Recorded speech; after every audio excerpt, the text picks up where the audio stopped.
ಅಲ್ಲ, ನಮ್ಮ ಪುರವನ್ನ ಈ ರೀತಿ ಶೃಂಗರಿಸುವುದಕ್ಕೆ ಕಾರಣ ಏನು? ಗುರುಕುಲದಲ್ಲಿ ವಿದ್ಯಾರ್ಥಿ ಜೀವನಕ್ಕೆಂದು ಹೋಗಿರುವಂತಹ ನಮ್ಮ ಮಗಳು ಈ ಹೊತ್ತು ವಿದ್ಯೆಯನ್ನು ಕಲಿತು ಅರಮನೆಯಿಂದ ಸೇರ್ತಾಳೆ. ಅದು ವಿದ್ಯೆಯಲ್ಲಿ ವಿಶೇಷವಾದ ನಾಟ್ಯ ವಿದ್ಯೆ. ಆ ನಾಟ್ಯ ವಿದ್ಯೆಯಲ್ಲಿ ಪರಿಣತಿಯನ್ನು ಹೊಂದುತ್ತಾಳೆ ಎನ್ನುವಾಗ ಸಂತೋಷ ಮನಸ್ಸಿಗೆ.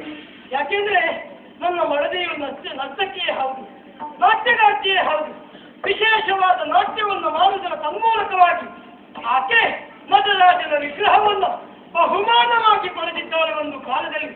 ಅದನ್ನು ನಮ್ಮ ನಾಡಿನಲ್ಲಿ ನಾವು ಇರಿಸಿಕೊಂಡು ಶೋಭಿಸುತ್ತಾ ಇದ್ದೇವೆ.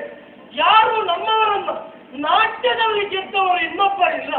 ಹಾಗಾಗಿ ಮುಂದಕ್ಕೂ ನನ್ನ ಮಗಳೇ ಆ ರೀತಿಯಾಗಿ ರಾರಾಜಿಸಬೇಕು, ವಿರಾಜಮಾನವಾಗಿ ಕಾಣಬೇಕು ಎನ್ನುವುದು ನನ್ನಾಸೆ.